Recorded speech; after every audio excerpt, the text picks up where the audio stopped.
Magandang tanghali na po. Kakain po muna. Ito po ang aming ulam.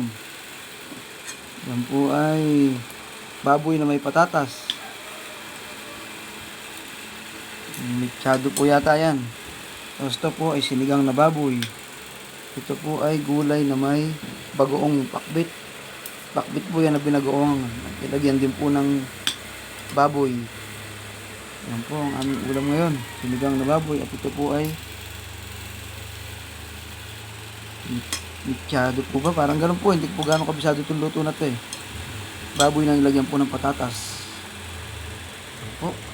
Aming ulam. Kain po muna tayo.